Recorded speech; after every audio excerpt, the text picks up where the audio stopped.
नहीं है, क्योंकि इसमें मिलेगा क्लास एकदम नाप से, क्योंकि ज़्यादा दिन बचा नहीं है। 16 तारीख एग्जाम होगा, ऐसा 90% है। थोड़ा सा उम्मीद है कि अभी थोड़ी सी डेट बढ़ा दी गई, तो हो सकता है आयोग सोचे कि कहाँ हद तक डिले कर दे। बात समझ रहे कि नहीं। और दूसरी बात, मैंने पिछले हफ्ते कहा था कोशिश करना कि पीटी हो जाए तुम लोग का, ऐसा नहीं 2-4 लोगों का, क्योंकि तुम्हारे यहाँ बात हो रही है कि बच्चे हमारे पीटी करेंगे, तो चाहे इलाहाबाद से चाहे दिल्ली से कहीं टीचर बुलाया जाएगा, लेकिन मेंस उनका कराया जाएगा पूरी तरह से, ताकि सिलेक्शन हो। बात समझ रहे हो। नहीं सर आएंगे पूछ लेना, ऐसा लगे कि हम सही नहीं बता रहे हैं। मेंस के लिए प्रॉस्पेक्टस बन रहा है कि कुछ बच्चे हमारे क्वालिफाई कर जाएंगे, और तैयारी के लिए बहुत टीचर आते रहते हैं, बहुत सारे हैं, इतने एक्सपीरियंस वाले किसी से मिल लेना, पूछो कैसे क्या पढ़ना है कम समय में। ठीक, चलो डालो ऊपर। उत्तर प्रदेश अगर या यूपी स्पेशल, उत्तर प्रदेश विशेष, कला और संस्कृति ये पढ़ेगा। फिर पहला पॉइंट करके लिखो ऐसे करके, क्योंकि पीटी का एग्जाम है। लिखो प्रदेश के, ऐसे पहले ऐसे लिखिए ना ऊपर, फिर ऐसे पॉइंट करके ऐसे, प्रदेश के ऐतिहासिक, प्रदेश के ऐतिहासिक, फिर कामा लगाओ, कामा, सांस्कृतिक, ये कामा, कलात्मक, विकास के संरक्षण, कलात्मक विकास के संरक्षण, फिर कामा लगा लो।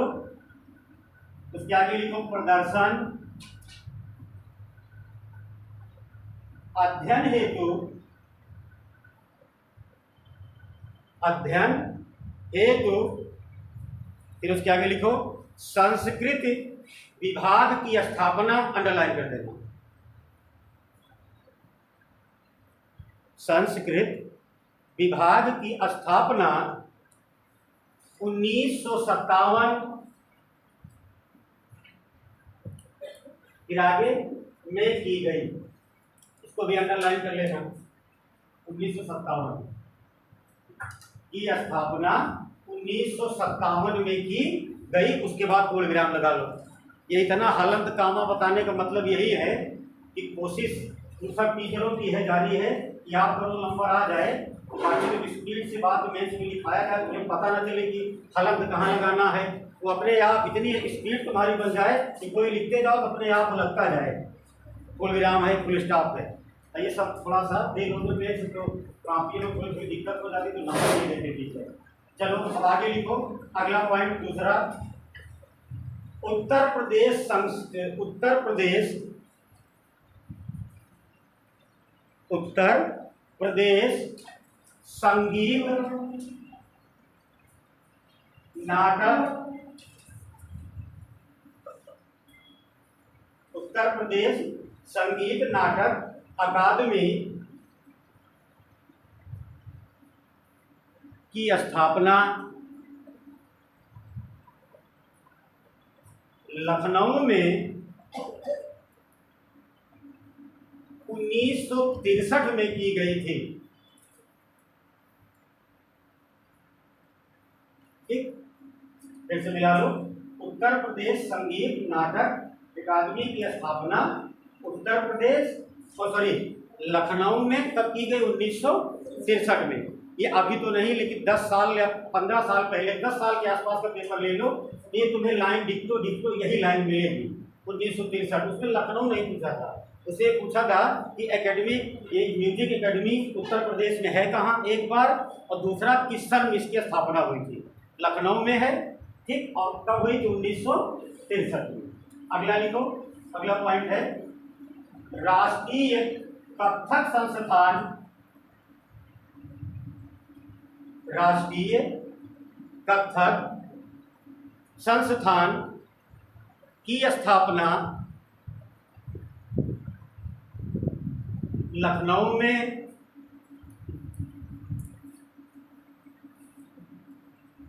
1988-89। फिर से सुन लो, राष्ट्रीय कथक संस्थान की स्थापना लखनऊ में 1988-89 में की गई थी। ठीक, देखो इसका मेन रीज़न ये है कि अब स्टूडेंट हो उसके सिविल के, तो आगे पीछे की कहानी जानना जरूरी है, क्योंकि जो सिविल की तैयारी करता है, सिलेक्शन भगवान करे दुर्भाग्य हो कि ना हो तो बात की बात है, लेकिन वक्तव्य करना बहुत अच्छी तरह से सीख जाता है। कारण क्या है, वो तैयारी इतना किया होता है। एक बात याद रखो, कहा जाता है कि भारत देश में सबसे उदारवादी प्रधानमंत्री अगर कोई हुए थे तो राजीव गांधी, एक लाइन है, ठीक। और सबसे बड़े अर्थशास्त्रियों में कोई हुआ था तो डॉक्टर मनमोहन सिंह। एक लाइन में जजमेंट लेने वाले, बहुत लंबा समय व्यतीत न करने वाले प्रधानमंत्री अटल बिहारी वाजपेयी। बात समझ रहे हो? तो ये इनकी उदारता के कारण, ये कहाँ के, उत्तर प्रदेश के। तो जब ये कथक देखो, ये राष्ट्रीय है, पूरे भारत का है ना कि उत्तर प्रदेश का है। इसको किसने स्थापित किया था? राजीव गांधी ने। कहाँ के रहने वाले थे? उत्तर प्रदेश, इलाहाबाद के, है ना। उन्होंने यहाँ स्थापित किया था। उन्होंने कहा इसकी जो एकेडमी होगी, जो इसका इंस्टीट्यूट होगा वो उत्तर प्रदेश में होगा, और उन्हें लगा था कि इलाहाबाद में बहुत ज़्यादा चीज़ें बन गई हैं, तो उन्होंने लखनऊ में स्थापित किया। ठीक, इससे ऐसा कभी प्रश्न नहीं आया है, लेकिन कभी कभी जैसे वैश्विक क्रांति हुई थी, इकोनॉमिक्स में पूछता है कि वैश्वीकरण, उदारीकरण और कौन सा करण हुआ था? निजीकरण। इन तीनों का जब ये भारत देश में लागू की गई तो भारत देश का प्रधानमंत्री कौन था? भाइयों में कई बार पूछा था, नरसिम्हा राव थे। ठीक है, तो एक जानने वाली बात है, कभी पूछा जाए कि स्थापित किया गया तो उस समय भारत देश का क्या कहते शासना प्रमुख कौन था यहाँ पर? सर्वसर्वा चीफ, उसमें राजीव गांधी थे। अगला लिखो आगे, प्रदेश के स्थापत्य कला के, अगला पॉइंट है, प्रदेश के स्थापत्य कला के प्राचीनतम साक्ष्य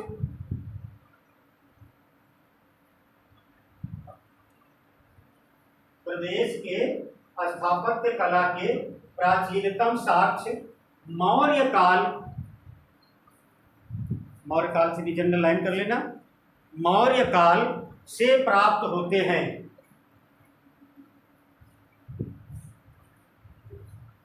से प्राप्त होते हैं। अच्छा बताओ, कोई बताए इसमें तो उत्तर प्रदेश में स्थापत्य कला का सबसे बड़ा उदाहरण कौन सा है जो बहुत बढ़िया हो? अरे यही कहते हैं सब, जो दुनिया भर की चीजें बनी हैं, कुतुब मीनार, ये गेटवे इंडिया, यही सब, लेकिन सबसे जो माना जाता है कौन सा? नहीं, ये तो यही का हो जाएगा, लखनऊ का अशोक का है, अशोक का स्तंभ, अशोक का स्तंभ, हाँ वहाँ का सारनाथ का अशोक का स्तंभ। अब देखो ऐसा समझो, ये ना समझो कि उत्तर प्रदेश ही पढ़ रहे हो। अगर पूछा जाए कि उत्तर प्रदेश में स्थापत्य कला का सबसे बड़ा उदाहरण कौन सा है, मान लो ऐसे घुमा के पूछ ले, तो एक ऑप्शन कौन सा रहेगा? अशोक स्तंभ। कहाँ पे स्थित है? सारनाथ। बात समझ रहे हो तुम? ये माना जाता है कि सबसे बढ़िया वही, चाहे लिख लो इसको, उदाहरण में लिख लो, ये है पूरा हो गया ना। उत्तर प्रदेश के स्थापत्य कला के प्राचीनतम साक्ष्य प्राप्त होते हैं, लोग क्या लिखे? मौर्य काल से प्राप्त होते हैं। नीचे लिखो जैसे अशोक स्तंभ, और ब्रैकेट में लिख लो सारनाथ। कहाँ पे है ये? सारनाथ। ठीक, अगला पॉइंट लिखो, मंदिर निर्माण कला का विकास, मंदिर निर्माण कला का विकास गुप्त काल में प्रारंभ हुआ था।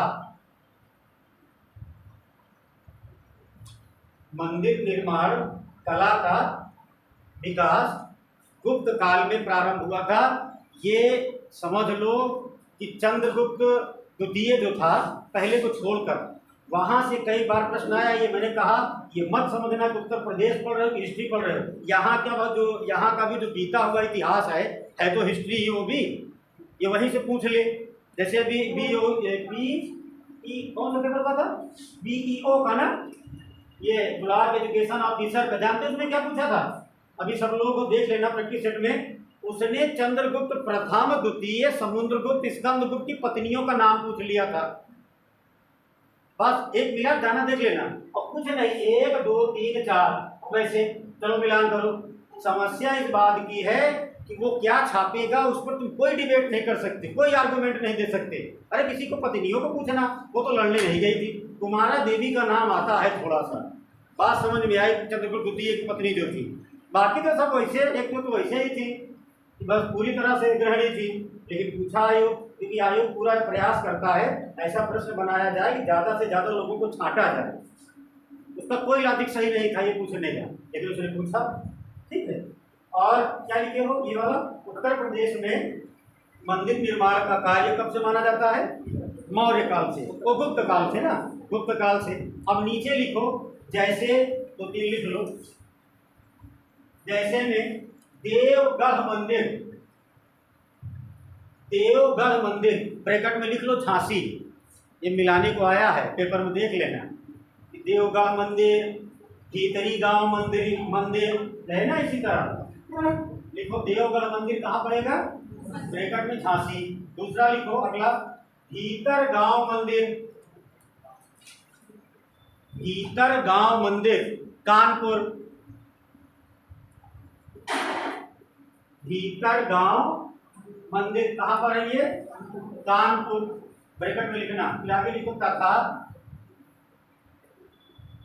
भीतरी, तथा भीतरी मंदिर, मतलब गांव नहीं लगेगा इसमें, भीतरी मंदिर ये पड़ेगा गाजीपुर में। ये पड़ेगा कहाँ पे? गाजीपुर में, ठीक। जैसे में 3 हो गया। ये प्रश्न कई बार पूछा गया है, कई 2008 से लेकर के 16-17 तक, बस। लेकिन कभी ये नहीं पूछा कहाँ स्थित है, ऐसे पूछता है देवगढ़, भीतरी गांव, भीतरी। चलो मिलान करो।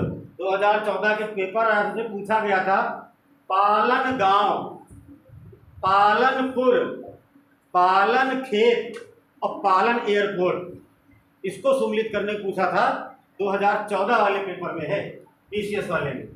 मैंने कहा कि उसका दिमाग हमसे कई गुना ज़्यादा पढ़े लिखे लोग और ज़्यादा एज से भी एक्सपीरियंस लोग बैठते हैं और साल भर में उनका एक ही काम है, सिर्फ पेपर बनाना।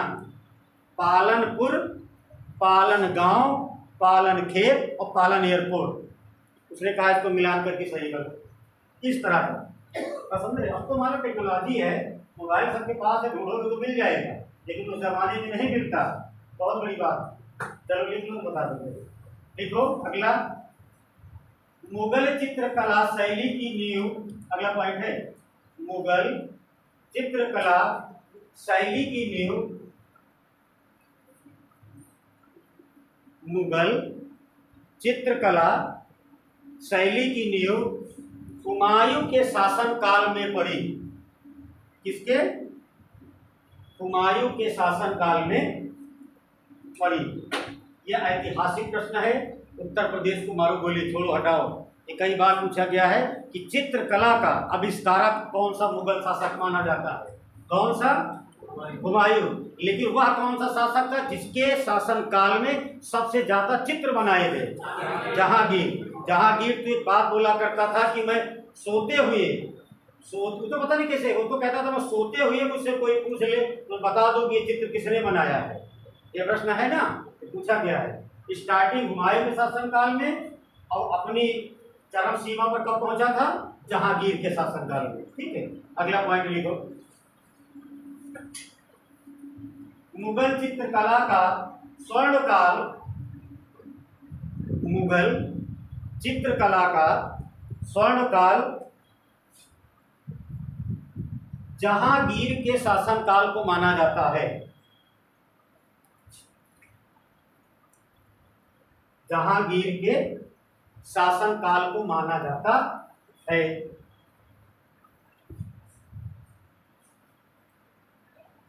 ठीक, लेकिन क्लियर हुआ ना? देखो ज्यादा नहीं, एक प्रयास तुम लोग किया करो कि जो भी सर पढ़ाते हैं 1.5 घंटे में ज्यादातर 45 मिनट ज्यादा कोई नहीं लिखाता, क्योंकि कोई भी इंसान आने के बाद लिखाता ही नहीं है, बताता है। एक बार देख लो, समय बहुत कम बचा है, कोशिश करो कि यहाँ पर काफ़ी चीज़ें याद हो जाएं। एक बार हम बोले, एक बार तो अपने दिमाग में सोच कर रिवाइज करके लिखते हो, 2 एक आध बार घर पे पढ़ लो, बात समझ रहे हो। और पढ़ने की एक एज होती है, ज़्यादा एज हो जाएगी तो कुर्सी पर बैठ नहीं पाओगे। तो पता लगे कि हड्डी को दर्द होने लगा, अभी एज है पढ़ लो, लेकिन बात ये है ना पढ़ाई की एज में पढ़ाई नहीं होती, समझ रहे हो, बाकी बड़े समझदार हो। आगे लिखो उत्तर प्रदेश, अगला पॉइंट लिखो उत्तर प्रदेश कला एवं शिल्प महाविद्यालय, उत्तर प्रदेश कला एवं शिल्प महाविद्यालय की स्थापना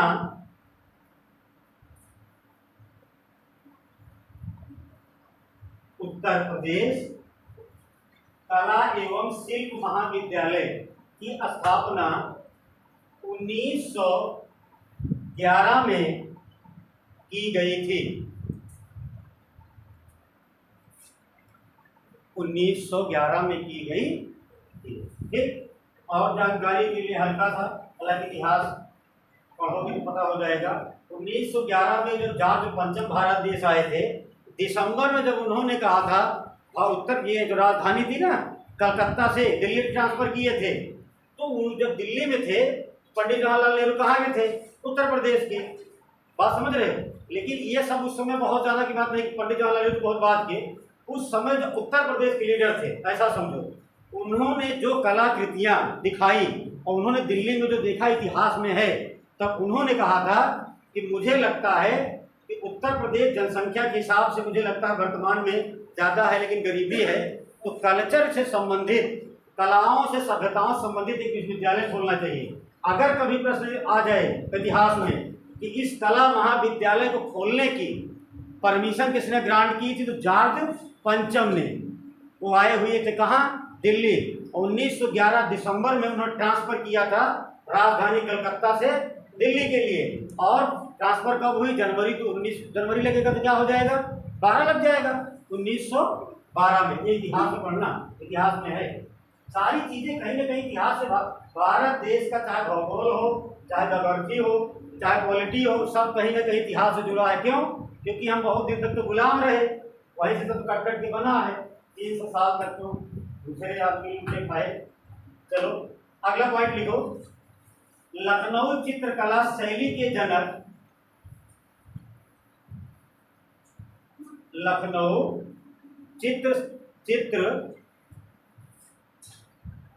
लखनऊ चित्रकला शैली के जनक असित कुमार हलदार, ऐसे लिखना, असित कुमार हलदार के जनक असित कुमार हलदार जी थे। आगे ब्रैकेट में अगर लिखना हो तो लिख लो, मूल निवासी कहाँ के थे ये, पश्चिम बंगाल के। कहाँ के रहने वाले थे, पश्चिम बंगाल के, ब्रैकेट में लिख लो पश्चिम बंगाल। लखनऊ चित्रकला शैली के जनक असित कुमार हलदार, निवास कहाँ था इनका, पश्चिम बंगाल के थे। उन्होंने इसको बनाया था, ड्राफ्टिंग की थी, जैसे कभी कभी कहा जाता है ना कि डिजाइन किसने किया, बनाया किसने। चलो आगे लिखो, बुद्ध का, अगला पॉइंट इंपॉर्टेंट है, ये आइए से पूछा गया था एक बार, बुद्ध का गृह त्याग, बुद्ध का गृह त्याग का चित्र, बुद्ध के गृह त्याग का चित्र रणवीर सक्सेना, अंडरलाइन कर लेना, रणवीर सक्सेना द्वारा चित्रित किया गया था। बुद्ध का गृह त्याग का चित्र रणवीर सक्सेना द्वारा चित्रित किया गया था। ठीक, ये याद रखना। जानते हो, अब तो नहीं पूछता, पहले एक बात पूछा करता था कि बीमारू राज्य की अवधारणा किसने दी है। बीमारू जानते हो ना, अरे बिहार, उत्तर प्रदेश, यही सब जो बेमतलब, हाँ मध्य प्रदेश, जो कहीं किसी लायक, मतलब ऐसा ना कहो किसी लायक नहीं है, तो बहुत लायकदार हो गए हैं।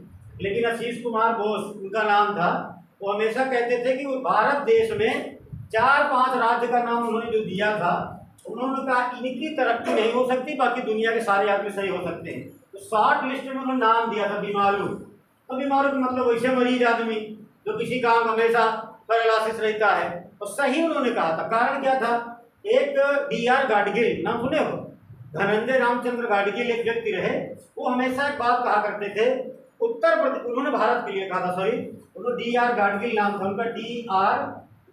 गाडगिल, वो बात बोला करते थे, भारत देश की जातियां राजनीति के लिए कैंसर हैं, और जब तक भारत देश में जातीय समीकरण खत्म नहीं होगा तब तक यहाँ से राजनीति नहीं खत्म होगी, और जब तक राजनीति खत्म नहीं होगी तब तक भारत देश संपन्न नहीं होगा। ये स्टेटमेंट है उनका कि जातियां राजनीति के लिए कैंसर हैं। उनका नाम था D.R. गाडगिल, बहुत बड़े बड़े फार्मूले बनाए थे इन्होंने, धनंजय रामचंद्र गाडगिल नाम था। तो उन्होंने इसकी टिप्पणी का पूरी तरह समर्थन किया।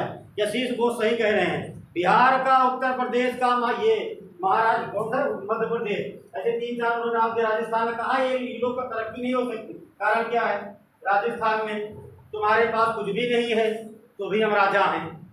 अरे 100 बीघा उत्तर प्रदेश का इंसान जोतता है तो उसके अंदर गर्मी होती है, और राजस्थान का आदमी 100 बीघा जोतेगा तो कौन गर्मी, जोत तो ले। अरे कुछ होने नहीं है, डेजर्ट एरिया है, जोते रहो।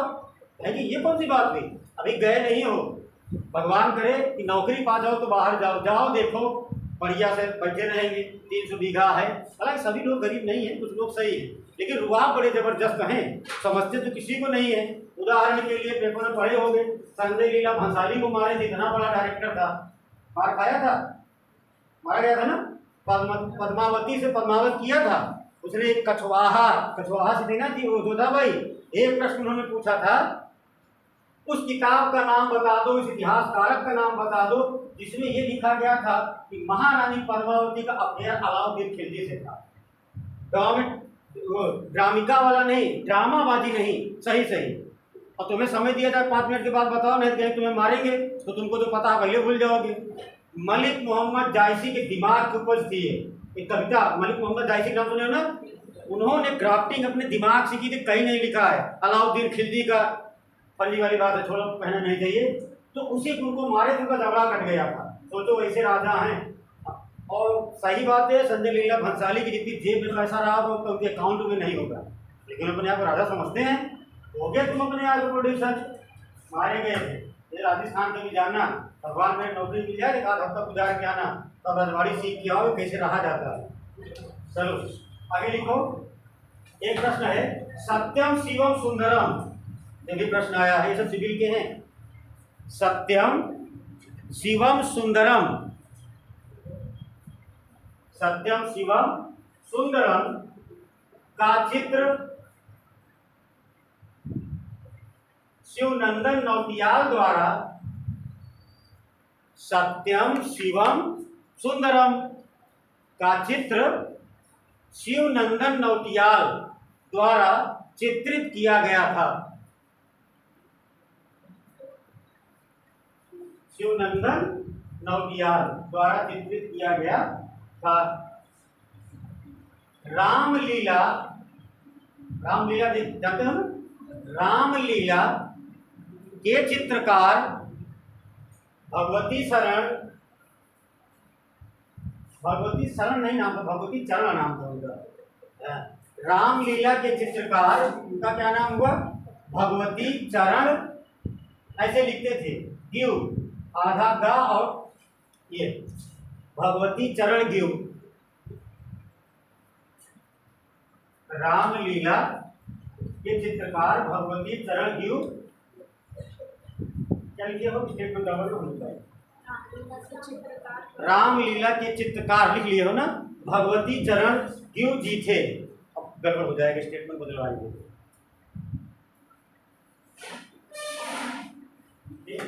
चलो, एक होता है, अभी पढ़ोगे लोक नृत्य में, एक होता है रामलीला, पढ़े हो ना, जानते हो, अरे पढ़े नहीं हो जानते तो हो। एक होता है रासलीला, अलग अलग है ना।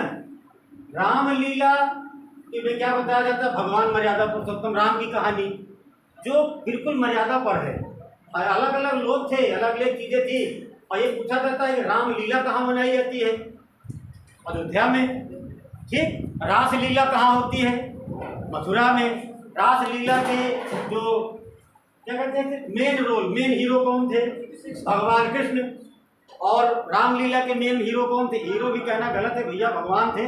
फिलहाल वो जवान पाता गए, मतलब मेन कौन थे? रामचंद्र भगवान। उसमें मर्यादा की बात बताई गई है और उसमें मर्यादा के विपक्ष में बात बताई गई है। यही है ना, ये है लोकगीत जो फोक डांस होते हैं उसमें बताया गया है कहाँ कहाँ होता है। चलो आगे लिखो। संगीत की बाइबिल की संज्ञा, संगीत की बाइबिल की संज्ञा भरत मुनि द्वारा रचित, संगीत की बाइबिल की संज्ञा भरत मुनि द्वारा रचित नाट्यशास्त्र, नाट्यशास्त्र,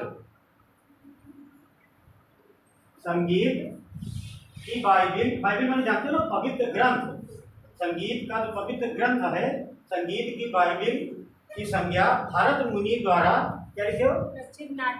नाट्यशास्त्र। एक बार स्टेटमेंट बेटा आपको दिखाओ तो क्या लिखे हो, नहीं तो मुझे बारे स्टेटमेंट लगा हो जाएगा। भरत क्या लिखे हो? संगीत की बाइबिल की संज्ञा भरत मुनि द्वारा रचित नाट्यशास्त्र को प्रदान किया गया है।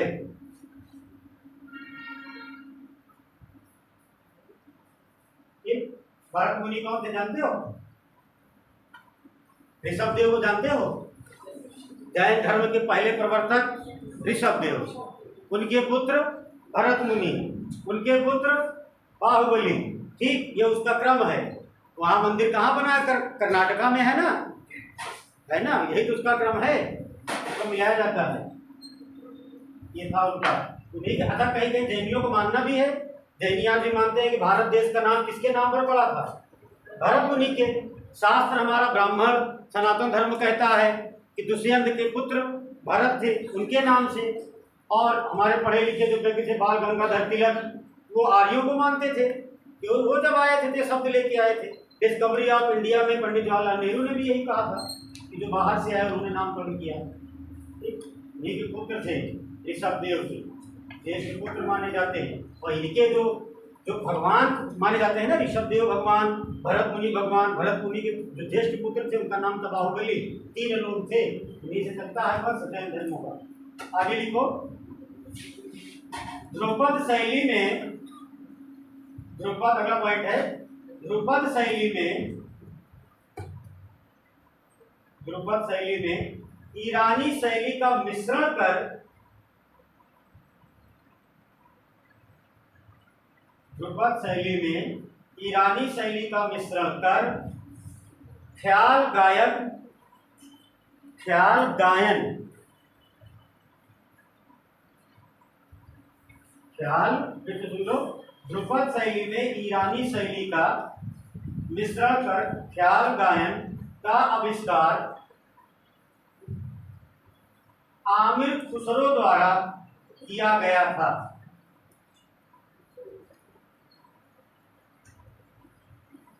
आमिर खुसरो द्वारा किया गया था। ठीक, लिख लिए? हो गया। अगला पॉइंट लिख लो।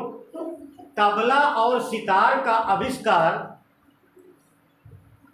तबला और सितार का आविष्कार आमिर खुसरो द्वारा ही किया गया था।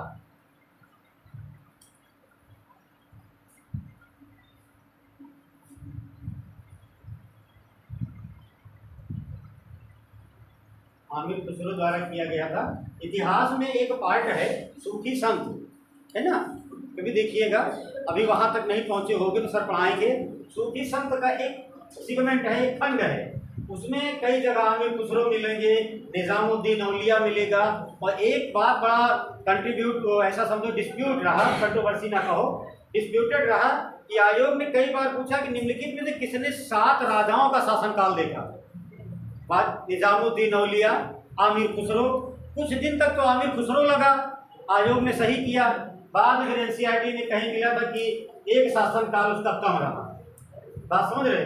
निजामुद्दीन औलिया का ज़्यादा। तो सूफी संत, सूफी संत ये जो, अरे ये जो जैसे देवा में कौन सी है, देवा शरीफ किसकी मजार है? इधर ही कोई पड़ता है। चलो देखो, अच्छा वहाँ मुइनुद्दीन चिश्ती की है, चलो एक याद आ गया, कहाँ पे? अजमेर में, ठीक। और फतेहपुर सीकरी में है सलीम चिश्ती की। ये सबसे सूफी संत, बात वादी समझ रहे हैं? तो ये सब सैयद सलार की कहाँ है? बहराइच में। ये सब कौन थे? सूफी संत, जिन्हें माना जाता था पैगंबर के अवतार। जो मुस्लिम बच्चा होगा इसमें, उसे मालूम होगा कि पैगंबर का मतलब क्या होता है। उनके संतान माने जाते थे वो लोग, जो कहते थे ऐसा माना जाता था, बस सही है। जैसे हम लोग मानते हैं कि हमारे जो गुरु कह के गए हैं वो सही है, ठीक है, उसी में है। अरे है, इतिहास पढ़ोगे तो सब क्लियर हो जाएगा।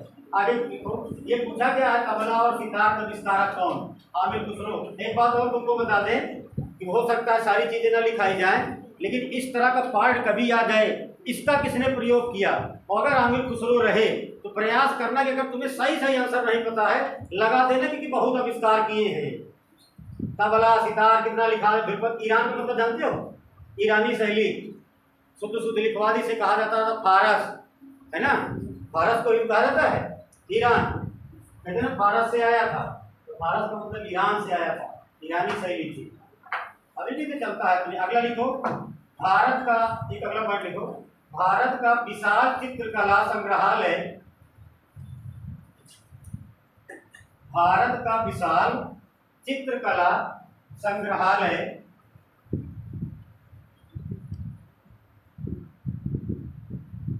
भारत का विशाल चित्रकला संग्रहालय, फिर उसके आगे लिखो भारत कला भवन, अंडरलाइन करो, भारत कला भवन की स्थापना 1950 में की गई थी। 1950 में की गई थी।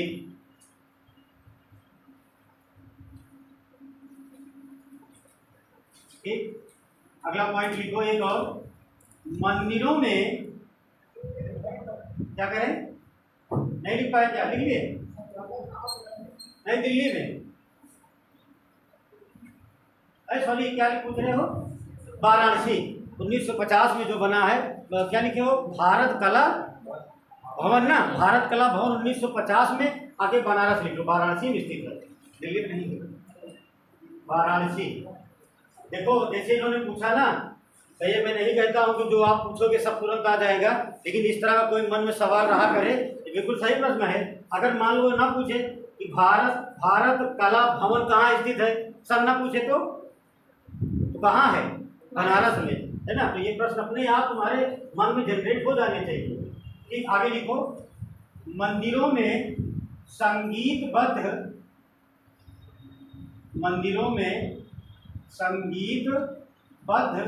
अर्चना पद्धति, मंदिरों में संगीतबद्ध अर्चना पद्धति की शुरुआत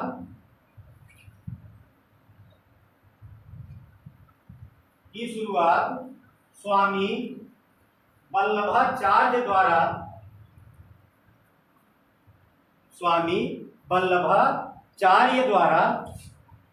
प्रारंभ की गई। मंदिरों में संगीतबद्ध अर्चना पद्धति का प्रारंभ किसने किया? स्वामी वल्लभाचार्य। संभवतः नहीं पता रहा होगा, जहाँ तक हमारा आइडिया है किसी को, क्योंकि अभी हम सभी लोग जाते हैं ना, अर्चना करते जाते हैं ना वहाँ पे, तो एक गाना गाया जाता, गाना क्या कहो, एक भजन गाई जाती है ना?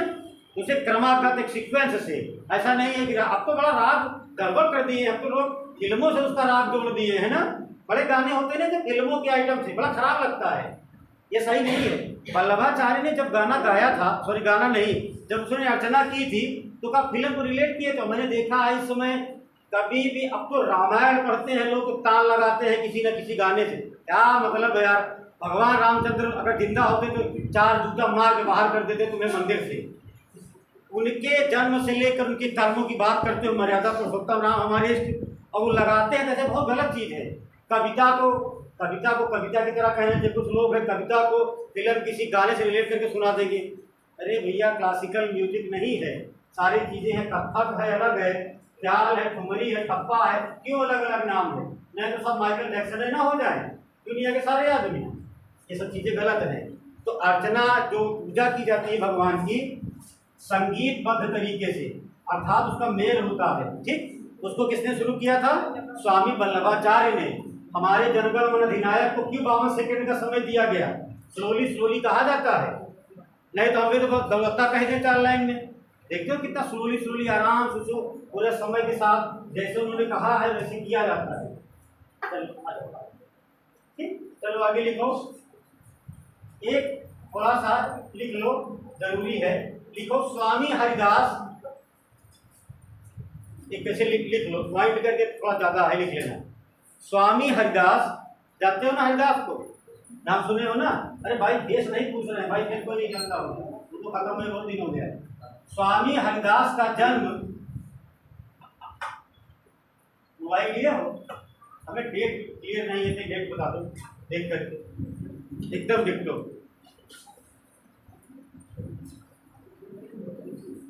भाई लाख के टेक्निकल जवान में 3 लाख का चलाओ, चलाओ देखो तो जी। हिंदी भैया कितना हुआ? हिंदी बताओ कब जन्म हुआ है? कितना? 1478। ठीक, और इनका देहांत भी दिया गया होगा। कितना दिए? अरे उसी में इंसाइक्लोपीडिया में उनका दिया होगा। मैंने कहा नहीं पता है कि डेट क्लियर नहीं थी, ये तो हमको पता 1400, लेकिन अब ये नहीं पता था। चलो लिखो। अच्छा क्या लिखे हो बताओ, बताइए। स्वामी हरिदास का जन्म 1478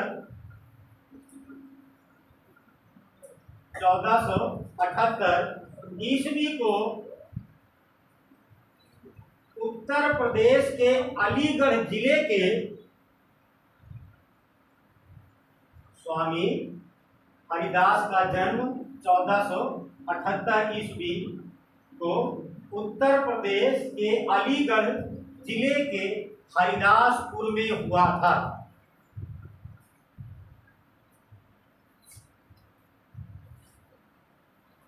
हरिदासपुर में हुआ था। ठीक, अब पूर्ण विराम लगा लो। उसके आगे लिखो स्वामी हरिदास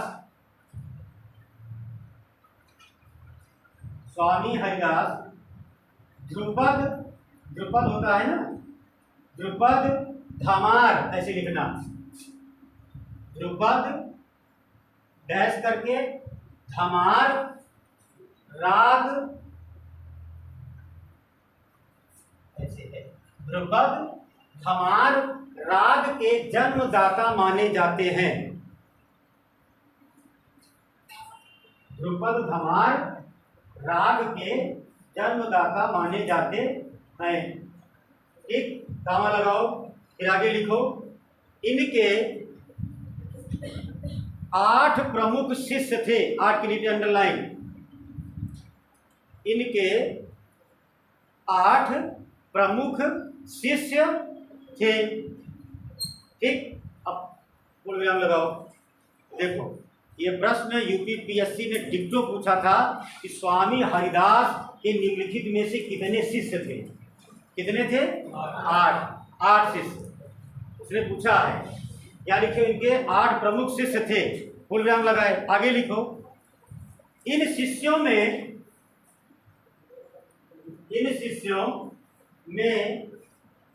ग्वालियर के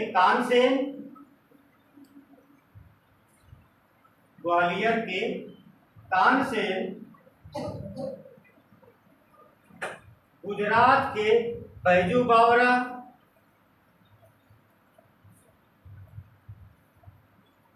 ग्वालियर के तानसेन और ग्वालियर के क्या गुजरात के बैजू बावरा का नाम प्रसिद्ध है।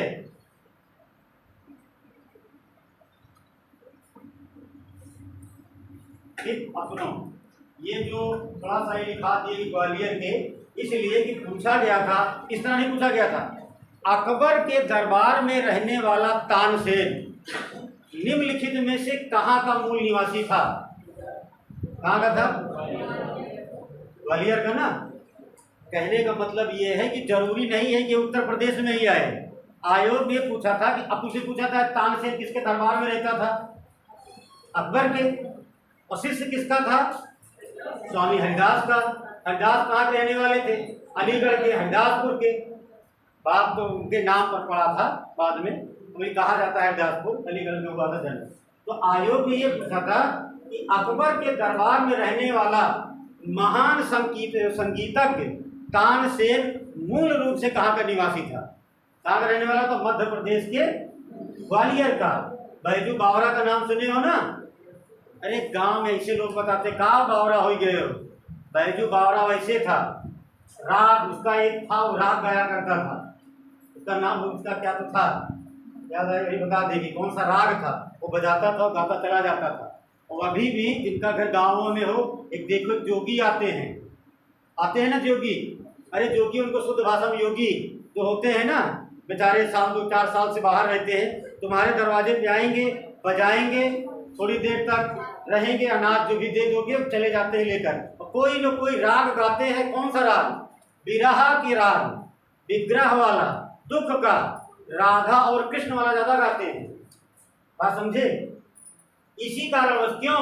क्योंकि बैजू बावरा किसका शिष्य था? स्वामी हरिदास का। और स्वामी हरिदास किसके भक्त थे? भगवान श्री कृष्ण के। उनके 2 खंड थे, एक रास लीला, एक तकलीफ में जीवन। बात समझो? तो तकलीफ वाले सदा दुख किसको मिला? राधा जी को। तो वहीं उन्होंने कई चौपाइयाँ लिखी हैं कि अरे बहुत है, इसी में तो पूरा हमें लगता है हिंदी का एक अलंकार बन गया है, विरह वाला, है ना? पढ़े तो हो, नहीं पढ़े तो हिंदी क्लास होगी तो पढ़ना। एक गाहे पढ़ दो विरह वाला। श्रृंगार पढ़ाएंगे सर जी, तब प्रश्न 2-4 आते हैं। चलो आगे ये है, बैजू बावरा कहाँ का मूल निवासी? गुजरात का रहने वाला था। बैजू बावरा था राग मेघ। किसका था वो?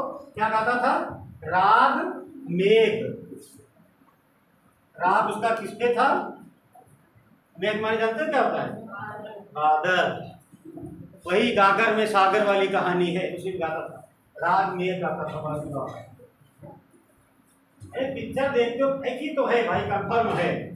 आजकल ये है कि कहना नहीं चाहिए, बुरा भी लगे किसी को, सही भी लगे। आजकल जो फिल्में भी बनती है ना, उनको छोड़ो, लेकिन कहीं ना कहीं जो ऐतिहासिक जैसे बाहर के लोग बनाते हैं, उसमें कोई ना कोई पॉइंट होता है। लेकिन हमने देखा है कि लोग फिल्म को किस तरह देखते हैं? एंटरटेनमेंट के साधन के रूप में। बाकी कहीं ना कहीं कुछ ना कुछ लॉजिक होता है। अगर कभी कायदे से देखो ना, तो कुछ ना कुछ तुम्हें उससे भी कोई ना कोई सीख मिलती है। हो सकता है कभी तुम्हारा टकरा जाए परीक्षा में। जैसे भी तुम्हें 14 की कहानी बताए थे, 14 का पेपर निकाल के देखा, उसने पूछा था मिरासियों का जन्म स्थान कहाँ है? निम्नलिखित में से क्वेश्चन आया था पीसीएस का, मिरासी जानते हो? ऐसे लिखा था मिरासी। निम्नलिखित में से मिरासियों का जन्म स्थान कहाँ है? ये प्रश्न आया था, नहीं पता था। मिरासियों का जन्म स्थान है कर्नाटक। एक पिक्चर आई थी गोविंदा की दूल्हे राजा, देखे हो? उसमें है, अलग ज्यादा नहीं कहना चाहिए, टीचरों की यही वो है, उसी में कहता है कि पेपर पूछा गया था, हालांकि नहीं करें वहां से पढ़ के पढ़ो। ऐसे क्वेश्चन बनाया जाता है कि मीरा जनजाति कहाँ पाई जाती है? राजस्थान में।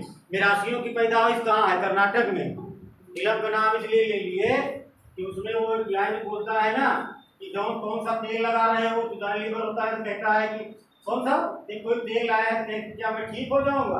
कहना हाँ, क्योंकि कहें कभी अजमाए हो? कहना अजमाए थे, जिस सांड पर लगाए वो सांड गायब हो गया। तो कहें मतलब कहना अपने गांव चला गया, समझे? वही को बोलता है, कभी देखना सही कहता है। मैंने किताब में नहीं पढ़ा था, मैंने भी लॉजिक लगा के लगाया था कि मिरासियों का जन्म स्थान वहां पे बोलता है। वो तो कहता है, वो आता नहीं है गोविंदा, कहता है कि तुम मुझसे गाना बजाने का काम करो, मतलब कंपटीशन करो, शादी करा देंगे तो भाई अपनी लड़की खुद दे देंगे। रवीना टंडन वाली थोड़ी कहानी। तो कहता है ठीक है, तो वो कहता नहीं है धनी लीवर, अरे कहाँ बयाना ले लिए आप? तो कहता वही ये लाइन बोलता है, तुमको नहीं पता मैं जन्मजाति मिरासी हूँ। बात समझे कि नहीं?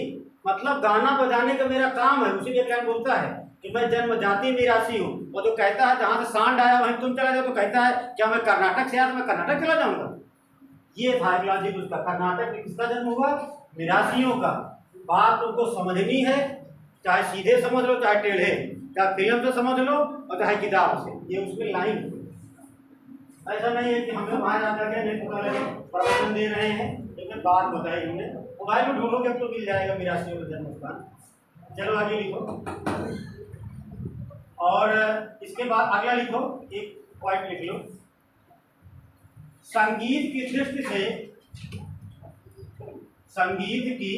दृष्टि से लखनऊ घराने का स्वर्ण काल, संगीत की दृष्टि से लखनऊ घराने का स्वर्ण काल वाजिद अली शाह के शासन काल को माना जाता है।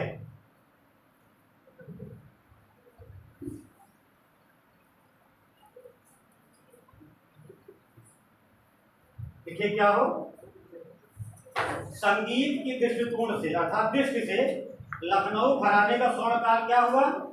वाजिद अली शाह का। अच्छा चलो यही तुमसे पूछा जाए भारतीय दृष्टिकोण से, मुगल शासन काल में, या लिखते भारत पूछे कि भारतीय दृष्टिकोण से, या पूछे मुगल काल में किसके शासन काल को संगीत का स्वर्ण काल माना जाता था? अकबर के। भाई पालने का शौक तो नहीं को था ना, 8-8 10 नवरत्न, तानसेन, भीमसेन, टोडरमल, तो तोड़मल, दुनिया भर के लोग रहते थे। तानसेन वहीं पे रहता था। और यहाँ पे कौन था? वाजिद अली शाह। मैंने स्टार्टिंग में कहा कि वाजिद अली शाह को रिलेट किससे करना ऊपर करके? अकबर से। लेकिन बस ये था कि ये ज्यादा बुद्धिमान थे, ये कम। ये सरेंडर नहीं हुए, ये भी कभी सरेंडर ये भी नहीं हुए। ये दिमाग से अपने आप को बाहर कर दिया। इनकी कहानी जानते हो, वाजिद अली शाह का एक कहावत है, हालांकि वो ऐसा ना करता शायद से कोई नवाब न जानता। जब अंग्रेजों ने धावा बोला, कर्नल मील यहाँ का प्रेसिडेंट का चेयरमैन कानपुर का जब धावा किया, 4 लोग थे यहाँ पे, तो कहा गया कि भागो यहाँ से। तो जानते हो बैठा तो उसने कहा मुझे जूती कौन पहनाएगा? बात समस्या। अब राजा था, उसने कभी जूती पहनी नहीं थी। जूता उसने कहा पहले कोई नौकर तो आए, पहले जूता तो पहनाए। तो लोगों ने कहा बताओ जूता खाने का समय आ गया, अभी तुम जूता पहनाने की बात कर, लेकिन वो गया नहीं।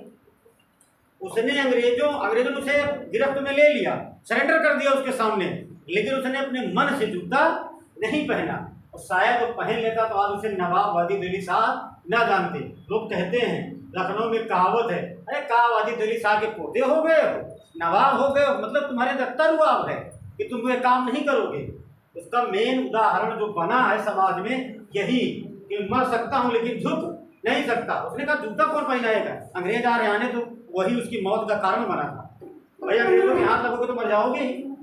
और अकबर बुद्धिमान थे, वो तोड़ बहान करके इधर उधर करके शासन काल किए तो ठीक, इसलिए प्रसिद्ध से वाजिद अली शाह। चलो आगे लिखो। आधुनिक शास्त्रीय गायन, आधुनिक शास्त्रीय गायन का पिता, आधुनिक शास्त्रीय गायन का पिता उस्ताद, ऐसे लिखना, उस्ताद सैयद खान, ऐसे उस्ताद सैयद खां को माना जाता है। ये प्रश्न आया हुआ है। आधुनिक शास्त्रीय गायन का पिता उस्ताद सैयद खां को माना जाता है। कहीं कहीं उस्ताद है, कहीं उस्ताद है, शुद्ध इसका दाही होता है, लेकिन अब आयोग लिखता है तो समझ रहे हैं इतना प्रोनाउंसिएशन से नहीं होगा कुछ कोई मतलब। सैयद, हाँ देखो, क्लासिकल सिंगिंग जो सिंग है यहाँ का, आधुनिक माना जाए किसको? देखो अलग अलग है ना, वेस्टर्न क्लासिकल, इसका किसे माना जाएगा? एक ऑप्शन रहेगा उस्ताद लिखा रहे या उस्ताद लिखा रहे, ठीक, सैयद खान। और कभी कभी ये भी हो सकता है खाना लिखा रहे, खान लिख दे, क्योंकि वो आयोग खां और खान में अलग है, उपाधियाँ अलग हैं, इतिहास में पढ़ोगे। लेकिन आयोग कभी नहीं मानेगा कि उससे कोई गलती हुई, मिसप्रिंटिंग हुई है लिखने में। बात समझे कि नहीं? वो अगर दा की बजाय पा करेगा तो कहेगा तुम समझ लो, तुमको समझ जाना चाहिए। बीच में एक बार ऐसे प्रश्न आया था असेंडिंग और डिसेंडिंग में, तो उसने जो पूछा था कि इसको तो पहाड़ियां हैं तो क्रमागत सजाओ। अब हिंदी में तो उसका डिसेंडिंग ऑर्डर हो रहा था उल्टा, और इंग्लिश में असेंडिंग ऑर्डर हो रहा था। तो जानते हो नंबर किसको दिया था? उसने जो इंग्लिश को देखकर सही किया उसको नंबर दे दिया, जो हिंदी में किया गलत कर दिया। बाद में आयोग के जो अध्यक्ष सचिव महोदय रहे उनका स्टेटमेंट आया था कि आप कृपया इंग्लिश को पढ़ करके क्वेश्चन सॉल्व करें। ये कौन सी बात हुई? हमको ना आए तो, लेकिन हाँ ये प्रक्रिया हुई। आप भी तो पेपर देने जाओगे तो उसमें लिखा रहता है कि कृपया इंग्लिश को देखकर टिक लगाएं, मतलब क्वेश्चन सही करें। यही असेंडिंग और डिसेंडिंग में बात समझ रहे नहीं? इंग्लिश का शब्द होता, इतना कॉमन इंग्लिश सभी को आती है, इतना समझ जाओ। चलो आगे लिखो, लिख लो संगीत का सूर्य। संगीत का सूर्य, अब रुको एक मिनट, संगीत का सूर्य लिखे हो और फिर ब्रैकेट में लिखो आफताब, ऐसे संगीत का सूर्य ब्रैकेट में लिखो आफताब ए ऐसे ए मौसिकी ब्रैकेट में, संगीत का सूर्य आफताब ए मौसिकी। बात समझ रहे? इसे उर्दू में क्या कहा जाएगा? आफताब ए मौसिकी। हिंदी में क्या कहेंगे? संगीत का सूर्य। फिर आगे लिखो ब्रैकेट बंद करके की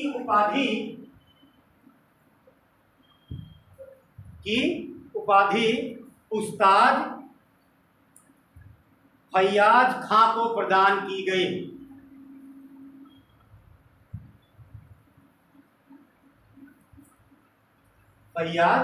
उस्ताद फैयाज खां को प्रदान की गई। ठीक, अब बताएं तुमको जो प्रश्न आया था। प्रश्न ये आया था कि निम्नलिखित में से किसको आफताब ए मौसिकी की उपाधि प्रदान की गई? तो मैंने इसे लिखवा दिया, हिंदी में क्या कहते हैं? संगीत का सूर्य किसको प्रदान की गई। फिर अगला प्रैक्टिस सेट उठाओ 20 साल का। फिर से पूछा गया था कि सूर्य की उपाधि और संगीत ये सूर्य की उपाधि प्राप्त करने वाला एकमात्र कवि। फिर एक ऑप्शन कौन था उसमें? वो जो लिखे हो उस्ताद फैयाज खां। कहने का मतलब यह है कि उल्टा सीधा आगे पीछे जो भी जैसे लगे वो आयोग सेट कर लेगा, लेकिन तुम्हें उसका आंसर पता होना चाहिए। एक बात ठीक। दूसरी चीज एक बात याद रखो, 30, 25, 30, 40 लोग हो यहाँ पे, जो बच्चा ना लिख पाए वो स्पष्ट पूछ ले। यहाँ बगल वाले से कोई मतलब नहीं कि उनको ज़्यादा आता है कम आता है। हमको जो पढ़ाने के लिए अपॉइंट किया है सबके लिए। मैंने यहाँ हम देख रहे हैं 2 लोगों को कि वो लिख रहे हैं बगल वाले, बिल्कुल कोई संदेह नहीं। आप दोबारा पूछिए, हम पढ़ा बताएंगे। समय होगा तो एक्सप्लेन ज़्यादा करेंगे, नहीं लिखाएंगे। और मुझे लगेगा कि तुम्हारे समझ नहीं आ रहा है, हम आपके सर से बात करके व्यक्तिगत नोट्स बना करके तुमको हम दे देंगे। बात समझे? वहाँ से और सिर्फ मैं जो बोलूँगा उसमें लिखा रहेगा, तो टिक लगाते चले जाना। उससे एक्स्ट्रा चीज़ें जो हम बताएंगे एक्सप्लेन करेंगे उसको लिख लेने से 2 फायदा होगा। एक तो तुम्हारा समय बचेगा और हमको कम समय में हम ज़्यादा बता देंगे। अगर ऐसा होगा तो हम बात कर लेंगे। 4 पन्ने का आता है, सर को दे देंगे, टाइप करवा लेंगे ऑफिस में, तुम्हें दे दें। और जैसे तुम्हें पॉइंट भी लिखाए हैं तो पॉइंट भी तुमको पहले से मिल जाए, और इसकी एक्स्ट्रा चीज़ें जो हो तुमको कहीं नोट कर लो, बस काम खत्म। ये ज़्यादा सेटअप मुझे लग रहा है ज़्यादा सही रहेगा, है ना? लिखने हो एक बार, फिर हम क्या कहते हैं, क्योंकि मेन उद्देश्य ये है कि तुम्हारा सिलेक्शन हो जाए। बात समझ? 2 बार एक बार पढ़ोगे, हम एक बार कहेंगे, कुछ एक्स्ट्रा चीज़ें हो तो बताएं। तो सारा जाए, आज मुलाकात हो जाए, ठीक है? नहीं बात करते हैं। 4 पन्ना 2 पन्ना दे दें, 2 पन्ने में 4 पेज तो होगा ही, उसको अपने मन से यही लिख दें और टाइप करा के सर आपको दे दें। ठीक, तो पढ़ लो। और जो एक्स्ट्रा बताएं जो उसमें ना लिखा उसको कहीं आप नोट कर लो। मुझे लग रहा है पूरा लिखना तुम्हारे लिए सही नहीं है, गड़बड़ हो जा रहा है, तो फिर स्पीड हो जा रहे हो प्रिंटिंग प्रेस की तरह, आधा तुम्हारा वर्ड कट जा रहा है। चलो आगे लिखो, समय से ज़्यादा लग जाएगा। आगे लिख लो, वाजिद अली शाह के शासनकाल में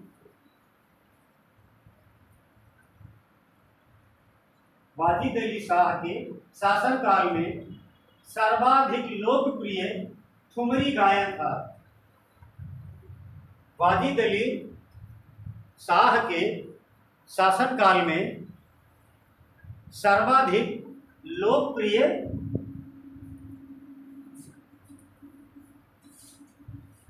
ठुमरी है ना, ठुमरी गायन था।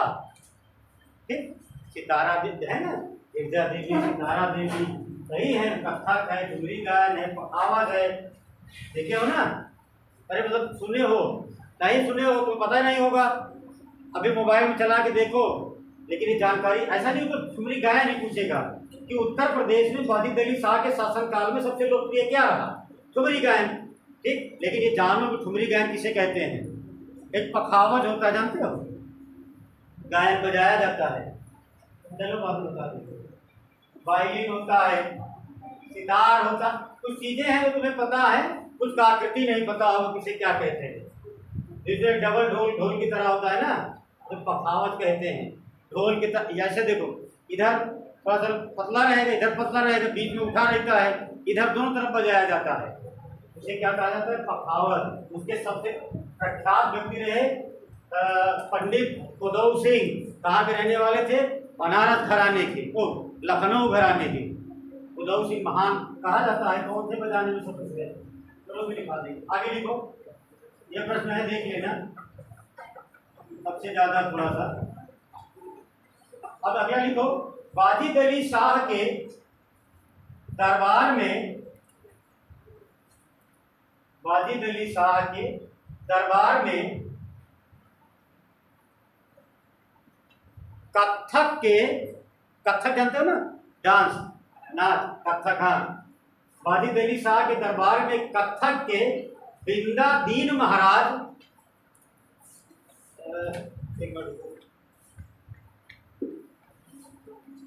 वाजिद अली शाह के दरबार में कथक के बिंदा दीन महाराज, ऐसे लिखते थे, बिंदा दीन महाराज, महाराज लिखते, महाराज लिखते, महाराज, बिंदा दीन महाराज, अब कहाँ लगाओ, तथा पखावज, कुल में ऐसे लिखा जाता है, पखावजी, ऐसे पखावज नहीं, पखावजी लिख लो, तथा पखावजी के, पखावजी के उदय सिंह, ऐसे उदय सिंह, वाजिद अली शाह के दरबार में क्या लिखे हो, क्या लिखे थे, कथक के, कथक लिखे हो ना,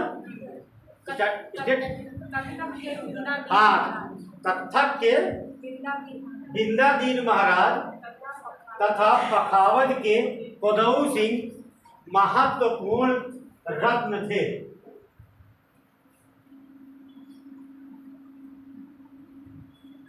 महत्वपूर्ण रत्न थे। अब देखो एक प्रश्न बनता है, ऐसे प्रश्न पूछ ले कि निम्नलिखित में से बिंदा दीन का संबंध किससे था, उसमें पढ़ के बताओ। कथक से। और उदय सिंह का किससे था, पखावज से। अब आयोग पे आप सेट करके क्या भेजेगा तो भगवान जाने, या तो आयोग पर जाना है ना, ये समझो। और बाकी तो सीक्वेंस से लिखा देंगे। आगे लिखो, अब आगे एक काम लिखो, एक हेडिंग डालो, प्रदेश के प्रमुख संगीत घराने, क्योंकि एक एक करके लिखाने लायक नहीं है। प्रदेश के प्रमुख संगीत घराने।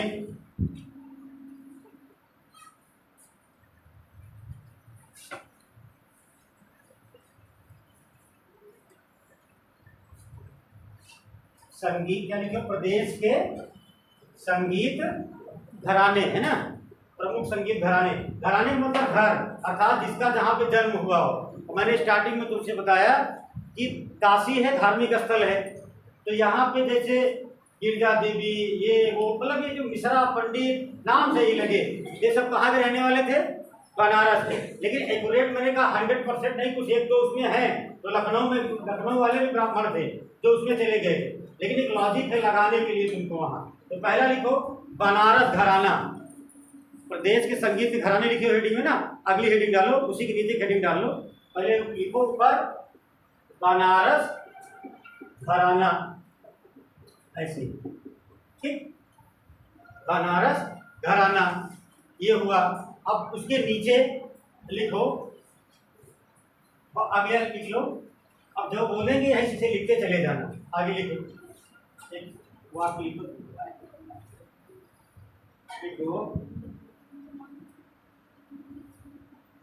राम सहाय, राम सहाय नाम से, जानकी सहाय, कामा लगाते जाना, राम सहाय, जानकी सहाय, दुर्गा दास सहाय, कंठे महाराज, राम सहाय, जानकी सहाय, दुर्गा दास सहाय, कंठे महाराज, हल्का से कामा लगाते जाना। उसके बाद किशन महाराज, शारदा सहाय,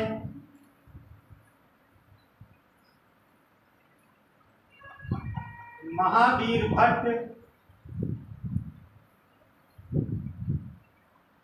वाचा मिश्रा,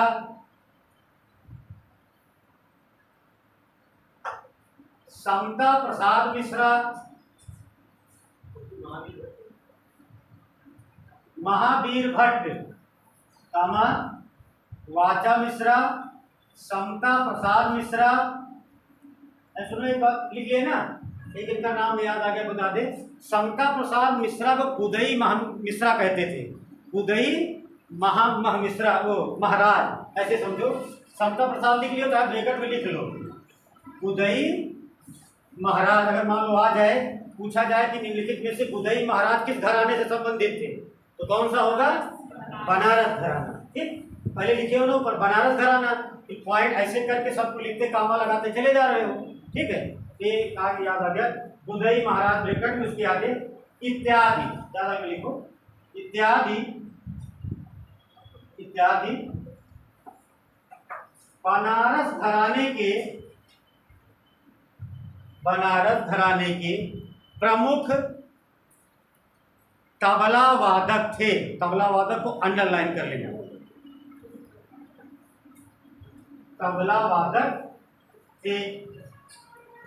फिर से मिला लो का है, राम सहाय, जानकी सहाय, दुर्गा दास सहाय, एक कंठे महाराज, महावीर भट्ट, समता प्रसाद मिश्रा, उदय महाराज जैसे बताए, इत्यादि क्या थे ये? बनारस घराने के तबला वादक। प्रश्न क्या बनेगा? निम्नलिखित में से कौन सा बनारस घराने का तबला वादक है? इसमें से एक आध नाम रहेगा, और मैं बता रहा हूँ सबके लिए बहुत आसान नहीं है, हम लोग बराबर याद नहीं कर पाए हैं, 2-4 लोगों का नाम याद रहता है, लेकिन मैंने बताया कि ये सहाय, महाराज, इस तरह के जो नाम आएंगे तो एक लगा लेना। लेकिन ये तबला, सितार और ये सारंगी, ये सब समझ लेना, कि नहीं पता लगे कि तबला पूछे तो पंडित जी समझ के कुछ और लगा दो। बस समझ नहीं, एक बार पढ़ लेना, याद जरूर हो जाएगा। एक प्रश्न छपेगा, पहले 1/4 में आयो पूछता था, जानते हो किस तरह पूछता है? ऐसे क्रॉस करता है, निम्नलिखित में से कौन बांसुरी वादक है, कौन सहनाई वादक है, वायलिन वाले कौन है, मिलान करो। या तो पूछेगा निम्नलिखित में से इनका संबंध किस घराने से है? भाई बहुत घराना है ना, किराना घराना, लखनऊ घराना, बनारस घराना और रामपुर घराना, ये काफी घराने रहे। एक समय था ये सब प्रश्न नहीं आते थे, इतना ज्यादा कॉम्पिटिटर हो गए ना परीक्षा देने वाले कि अब वो करे तो क्या करे आए हो। नहीं, सब बहुत ऐसे प्रश्न होते थे जो बच्चे बहुत ध्यान नहीं देते थे और चीजें तैयार कर लेते, जो कि पीटी हो जाती थी प्रीलिम्स। मेंस में उनको लिखना रहता था, और उस समय इतिहास और भूगोल, और वर्तमान में जो सुप्रीम कोर्ट का जजमेंट, हाई कोर्ट का, यही सब तैयार करते थे, काल हो जाती थी। अब तो हमको लगता है दलित नरक हो गया है इतना ज्यादा। 175 सीटें हैं, 5 लाख फॉर्म पड़ा है ना। कितने फॉर्म पड़े हैं इस बार? ये तुम लोग एकदम पास होते रहते हो, पेपर नहीं पढ़ते। 5,20,000 फॉर्म पड़ा है जो कंसीडर किया गया है।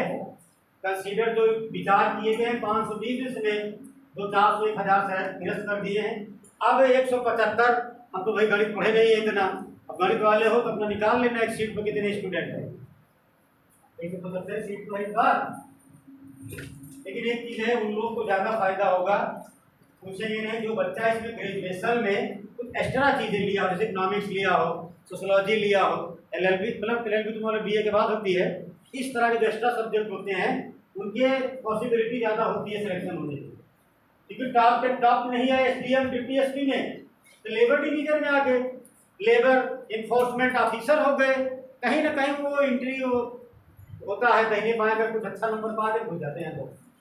लेकिन ये है कि साइंस वर्ड का और उसका टॉप लेवल में आना पड़ेगी, 2 ही सीट होती है, जैसे कि एसडीएम या आईटीओ जो भी हो, डीपीएसपी की। चलो आगे लिखो, ये कौन सा लिखे तो बनारस घराने के कौन से हैं ये, तबला वादक। अब अगला लिखो लखनऊ घराना, अगली हेडिंग डालो लखनऊ घराना, और चाहे उसी के आगे लिख लो लखनऊ घराने के तबला वादक, एक ही बार में स्टेटमेंट कर लो, लखनऊ घराने के तबला वादक। अब देखो इसमें मोदू खां, मोदू खां, एक नाम से तुम्हें लगने लगेगा कि ये वाजिद अली शाह के सब पोते हैं। मोदू खां, कामा लगाओ, ऐसे तो लॉजिक लगा, सब चीज याद नहीं होती। अरे लिखो मोदू खां बकसूर खां, बकसूर ऐसे, बकसूर ऐसे खां, मोदू खां बकसूर खान। इनका दोबारा एक्सप्लेन कर दे रहे हैं, अभी जितना पेपर हुआ है यही पूछा गया है कि बकसूर खान और मोदू खान किस घराने से संबंधित थे। अभी तक जो प्रश्न आया है किस घराने से है, लखनऊ घराने। लखनऊ घराने संबंध इनका किससे है, तबला बजाने से ना, ये तो लिखे हो तबला वादक। 3-4 लोग कौन लिख लो, मान लो इसको ना पूछे कुछ और पूछ ले। आगे लिख लो मुन्ने खान, मुन्ने खान, मोदू खां, बकसूर खां, मुन्ने खां, 3 हो गए। और उसके आगे लिख लो वाजिद हुसैन, वाजिद हुसैन। और एक जो बड़ा विवादित नाम रहा, इस बीसीएस में आईएएस से पूछा गया था, धीरेन्द्र गांगुली। मैंने कहा कि 100% सही नहीं होता, आगे लिखो धीरेन्द्र गांगुली। इस सिविल में पूछा गया था आईएएस कि धीरेन्द्र गांगुली का संबंध किस घराने और किससे संबंधित था। किससे है, तबला वादक से। घराना कौन सा है, लखनऊ।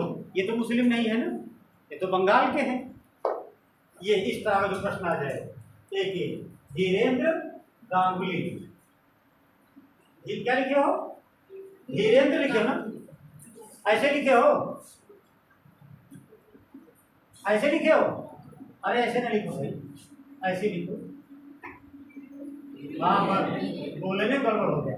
धीरेन्द्र गांगुली है, हाँ करो उसको पता लगे, यही क्वेश्चन आ जाए 15 दिन के बाद, पता लगे पढ़ाई नहीं है, ये कहाँ से आ गया। धीरेन्द्र नहीं, धीरेन्द्र गांगुली नाम था। अब सुनो, अब ऐसा समझो कि सारे तबला वादक मुस्लिम संबंधित, एक आदमी गलत अलग है, उसका नाम क्या है, धीरेन्द्र गांगुली। बस यही दिमाग में रख लो, 4-5 है संभवतः, इससे ज़्यादा नहीं है। और इससे ज़्यादा पूछेगा तो किसी मैगजीन को उठाएगा और फिर वो तुमको बाहर करना चाहता है, नौकरी देने के मूल्य नहीं है। क्योंकि जब एकदम बाहर से पूछे तो क्या मतलब है, 4-5 की हमेशा ही पूछा गया है। आगे लिखो अगला, तो क्या हुआ ये, बनारस घराने का तबला वादन और किसका हुआ है, लखनऊ घराने का। 2 हो गया है। और ज़्यादातर याद रखो 2 ही घराने हैं जो कॉम्पिटिटिव में, कंपटीशन में बने रहते हैं, एक लखनऊ घराना, दूसरा कौन, बनारस। अब कभी कभी किराना का पूछ लेता है तो बात की बात है, नहीं इसी के प्रश्न बन जाते हैं। और 2 प्रश्न से ज्यादा 3 से आएंगे नहीं, क्योंकि उत्तर प्रदेश 10 प्रश्न है तो और भी तो है, जलवायु, आर्ट है, कल्चर के कई सेगमेंट है, जलवायु है, जनसंख्या है, और कुछ है। अरे तो कुछ योगी जी तो करे हैं, बात तो समझो। तो पहले मायावती करके गए, तो अखिलेशों करे हैं, तो भी तो पूछेंगे, ऐसा नहीं है कि सभी रीति पूछ लेंगे। लेकिन याद है, कहते हैं कि सब पूरी तरह तैयार होते जाओगे, 100 में 100 करने की जो क्षमता बच्चा रखता है, 70 के प्लस हो ही जाता है उसका। और जिसका टारगेट 70 होता है तो फिर वो डुबकी लगाओ थी 50 के नीचे, उससे ज़्यादा बस की बात नहीं होती। इसीलिए पूरा देने का कोशिश करो, और भगवान की कृपा से फिलहाल हमें लगता है तुम्हारे पास चीज तो ठीक है ठाक है, तुम्हें जानकारी भर के लिए सर बता ही सकते हैं। आगे लिखो चलो, दो हो गया बनारस घराना और लखनऊ घराना। अब एक नोट में प्रश्न लिख लो, ये भूल जाएंगे। आगे लिखो, तबले के वाराणसी घराने का सूत्रपात, तबले के वाराणसी घराने का सूत्रपात पंडित राम सहाय द्वारा किया गया था। एक स्टेटमेंट है, नोट है, एक लाइन है। लाइन में डबल ऐसे किया जाता है, स्टार जैसे लगाते हो, एक वर्डिंग से नोट कहा जाता है। तबले के वाराणसी घराने का सूत्रपात किसने किया? पंडित राम सहाय। पंडित राम सहाय, दुर्गा सहाय, ढेर सहाय लिख डाले, ढेर मिश्रा लिख डाले। लेकिन मान लो ना पूछे, निम्नलिखित में से पूछ ले कि बनारस तबले घराने का जन्मदाता किसे माना जाता है? पंडित राम सहाय को। और ऐसे तो लखनऊ घराने के भी होंगे कोई ना कोई। लिखो, मोदू, पहला वाला क्या लिखे थे? मोदू खां, मोदू नाम था ना, मोदू खां, बक्सूर खां, मोदू खां, बक्सूर खां को, ये दोनों किसके माने जाएंगे? लखनऊ घराने के तबला के आविष्कारक थे। बात समझे कि नहीं? मोदू खां मतलब उल्टा बोल दिए ना इस बार, तो सेट कर लो, चाहे ऐसे चाहे लिख लो। अगर लिख लियो तो काटो मत। मोदू खां बक्सूर खां को लखनऊ घराने के तबला वादक का आविष्कारक माना जाता है। ठीक, उसमें क्या हुआ? इसके पहले वाले में पंडित राम सहाय को बनारस घराने का तबला वादक का सूत्रधार माना जाता है। और पॉसिबिलिटी यही रहेगी कि आयोग तुम्हें इतना ना परेशान करे, यही लाइन चाहे पूछ ले या और तुम्हें साधारणता पूछ ले कि इनका संबंध किससे है। लेकिन 3-4 लिखवा दिए हैं। लेकिन एक बात याद रखना, अभी तुम मुझे चाहे जो कुछ कहो, लेकिन एग्जाम होगा तो एग्जाम देने हम भी जाएंगे, क्योंकि उम्र हमारी भी बची है अभी। ठीक है, और पेपर हमारे हाथ भी लगेगा। लेकिन मैं कोशिश करूंगा, अगर मेरी क्लास लगती है या 2-4 जो भी मिलता है, प्रयास रहेगा कि सब पढ़ाया जाए। लेकिन आने के बाद कोई एक्सक्यूज नहीं, कोई बट नहीं, कोई लेकिन नहीं कि हम कर नहीं पाए, दूसरा लगा रहे थे तो कलम फिसल गई, चौथा लग गया। अगर तुम्हारे नोट्स में है तो नोट्स में फंसाने की जिम्मेदारी, रिस्पॉन्सिबिलिटी तुम्हारे टीचर की, चाहे मैं हूँ चाहे कोई और। बात बड़ी बड़ी बात करने से नहीं, आना चाहिए। चाहे व्यक्तिगत मेहनत करे, मेहनत तो पैसा देता है आयोग, तुम्हारा जो आयोग है। लेकिन अगर नोट से आए तो गलत नहीं होना चाहिए, नहीं तो मारेंगे नहीं क्योंकि बहुत व्यवहार हो गए हो। लेकिन नाराज तो होंगे, और टीचर का नाराज होना, ये कहा जाता है कि इज्जत करो तो माँ बाप की बात तीसरा स्थान होता है तुम्हारे भविष्य के लिए। और मैं जितना बताऊँ इसकी एक कापी हमारे पास है। एक प्रश्न, दूसरा मैंने अभी कहा 5 मिनट पहले कि अगर तुम कहो तो 4 पन्ना हम लिख के जो मुझे पढ़ाना है मैं प्रोवाइड करा दूँ तुम्हारे विभाग में, और टाइप करा के तुमको सबको बांट दिया जाए ताकि तुम्हें दिक्कत ना हो। मैं बताता जाऊँ तो टिक लगाते जाओ, जो एक्स्ट्रा चीज़ें हो मन में दिमाग लगा के पूछते जाओ, और जो मुझे याद रहे मैं बता दूँ। लेकिन कुल मिला के तैयार होना चाहिए। अगर ऐसा है तो हम सर से बात कर लेंगे। लेकिन ये ना हो फंसके ना बताए कि जबान हमारी स्लिप कर गई। जबान तो स्लिप करती है, ठीक लगता है, पेन स्लिप करती है तो मस्तक की जो रेखा है वो स्लिप हो जाती है। बात समझे नहीं? अभी कोशिश करो तो विश्वास करो हो जाएगा। 400 नंबर तो उत्तर प्रदेश हुआ है। पहले ये होता था ना कि तुम्हारे कोई भाई साहब इसी में होंगे जो बीटेक एमटेक इंजीनियर डॉक्टर और लाट साहब थानेदार साहब ढेर साहब होते हैं, तो ले लेते हैं, तो उनको इतना ज़्यादा सब नंबर मिल जाता है। दरअसल कारण क्या है, टेक्निकल जो सब्जेक्ट होते हैं उसमें नंबर 400 में ठोक करके दे देते हैं 320 नंबर। तो अब तुम 8 साइड वाले हो तो तुम्हें कितना भी देंगे 220 250 के अंदर, तो कुल मिला के तुम्हारे काल की पॉसिबिलिटी कम होती है इंटरव्यू की। लेकिन स्केल की समस्या नहीं, खत्म हो गई।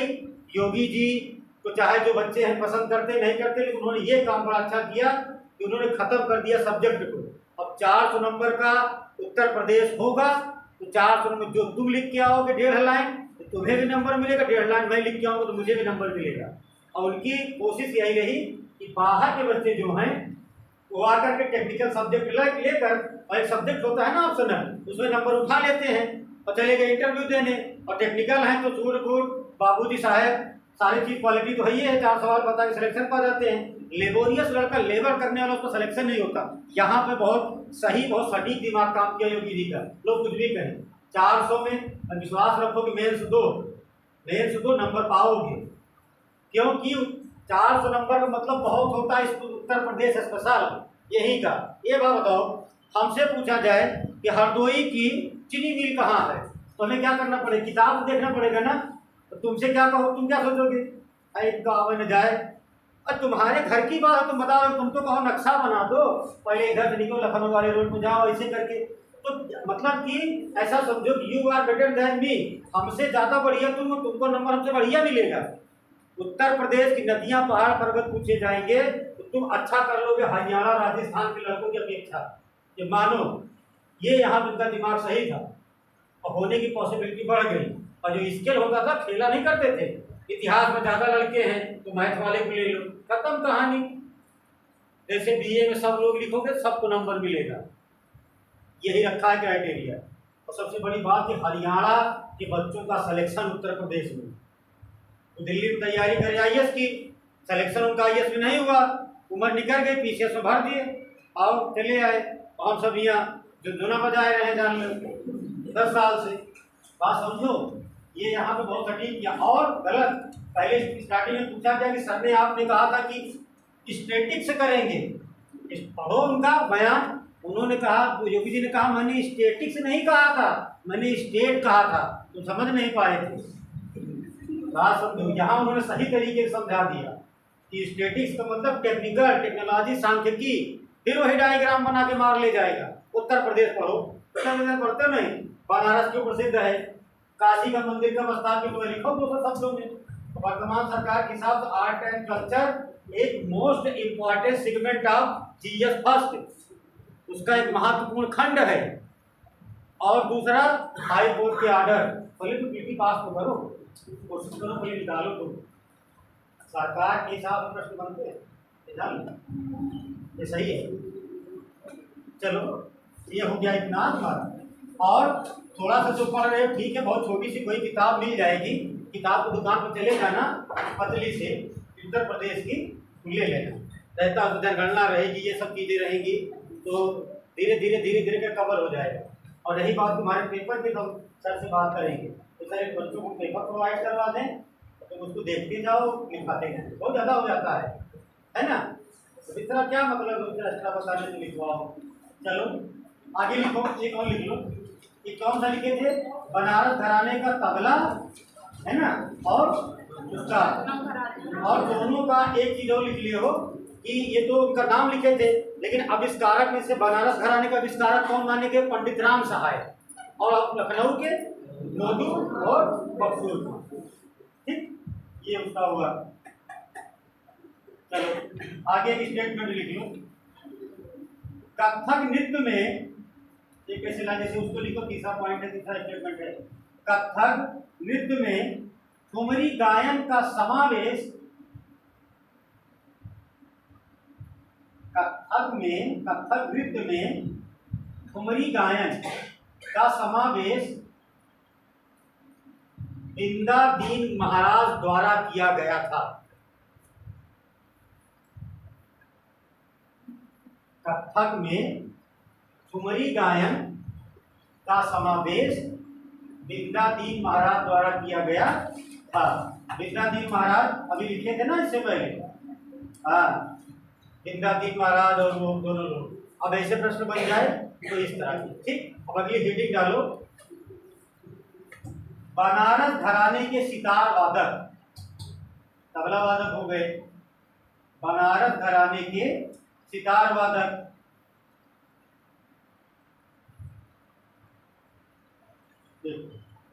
बनारस घराने के सितार वादक। ठीक, अब अंडरलाइन कर दो, बाद में लिखाएंगे, पहले समझ लो। सितार बजाना, काफी चीजें लॉजिक समझा करो, किताबों में नहीं, जो तुम मार्केट में देखते हो। सितार मुस्लिम हो चाहे हिंदू, इसका परसेंटाइल हम सब 50% का है, बात समझ रहे हो कि नहीं। ये याद रखो। तो इसमें दोनों लोग आएंगे। अब कहानी कहाँ की है? बनारस की। तो पंडित जी का तो इन्वॉल्व होना तय है, क्योंकि काशी ब्राह्मणों का घर, या ऐसा समझो धार्मिक स्थल है, तो सीधी सी बात है, रहेंगे। तो एक और रहेंगे। दूसरा, जो सितार बजाता है, जो सितार बजाने की क्वालिटी ज़्यादा से ज़्यादा किसमें होती है? मुस्लिमों में ज़्यादा क्वालिटी पाई जाती है। परसेंटेज है ऐतिहासिक रूप से कि सितार अच्छा कौन बजाता है, मुस्लिमों को माना जाता है। लेकिन अब ये सोचो कि सितार बजाने का घराना कौन सा हो रहा है? बनारस का। तो ऐसा तो नहीं जो ज़्यादा ब्राह्मण है तो कुछ ना कुछ ब्राह्मण भी होंगे, सब मुसलमान तो हो नहीं जाएंगे। तो यहाँ का परसेंटेज आधा आधा हो जाएगा। कहने का मतलब है कि अपने अनुसार समझो कि सितार अच्छा तो मुसलमान बजाएगा तो उसका तो नाम आएगा ही, लेकिन बजाना कहाँ है उसको? बनारस में। तो बनारस में तो परसेंटेज कम है मुस्लिम का, तो कुछ ना कुछ हिंदू भी तो बजाएंगे। वहाँ हिंदू जनसंख्या किसकी ज़्यादा है? पंडित की। तो कुछ उसमें मिश्रा दिया जाएंगे, तो परसेंटेज 50-50 हो जाएगा इसमें। बात समझे नहीं? ठीक। इसके बाद क्लास इसकी मतलब काहे की है? अगर तुम लोग पानी नहीं पियोगे ना, ठीक। अब उसके बाद आएंगे तो उसमें एक खंड ये है, एक आध और लिखवा देंगे। तो तुम्हारा एक मेला पूछता है बड़ा ज़्यादा कि कौन सा मेला कहाँ कहाँ मनाया है, एक उसका महोत्सव है, ठीक है। और कोई प्रॉब्लम होगी तो बताना, ठीक। लेकिन कोशिश जारी रखना तो भाई हो जाए। पानी ले आओ, पानी ले